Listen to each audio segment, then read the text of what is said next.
Tak, dobrý den, přátelé. Dneska tady máme zas další denní úlohu. Podíváme se, jak dopadla.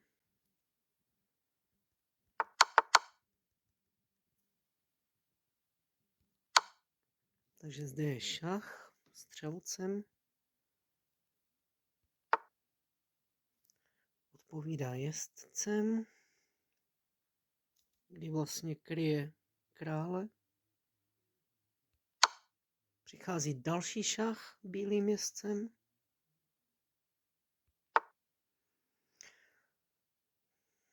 Tady je posun krále, kdy ho chce vlastně získat. Tady přichází dámou zisk jeho dámy.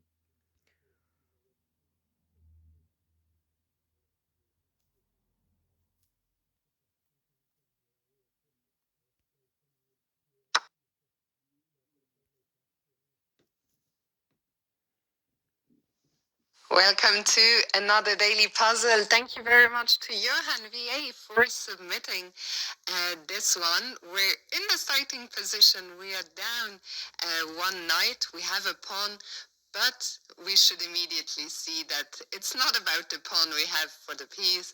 It's all about that black king. Some material here has probably been sacrificed to open up the king's position. And I think for the first move, this time there is only one candidate really. In general, when you're attacking, you want to bring as many pieces into the game as possible. We see the king is quite restricted as well. It currently only has 2 squares. It can move to g8 and e7.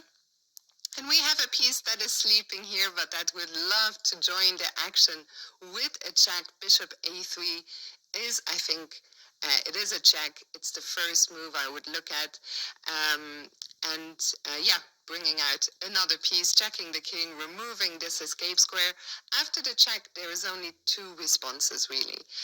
Knight e7 and king g8. King g8 we will actually look at tomorrow.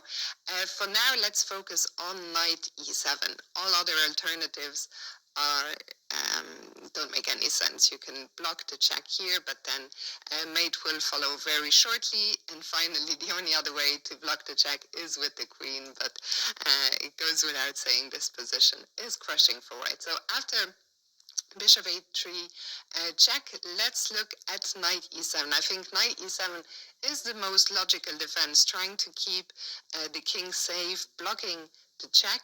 And here we have only one way to win the game, and surprisingly it's not a mating attack. I think everyone, myself included, when the king is so precariously placed, is looking for a mate. But once we see that there is no checkmate, we should notice something else. When the knight jumped back to e7 to block the check, what did the knight stop doing?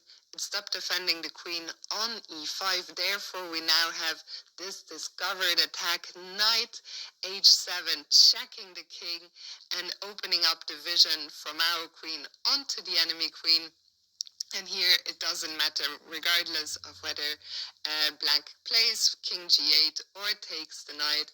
In either case, we will take the queen on e5. There is no checkmate, but it's a winning material advantage, and black can basically resign here. So I hope you enjoyed this one. This is Fiona Steil Anthony. You can catch me streaming at twitch.tv/Fionketta. You can also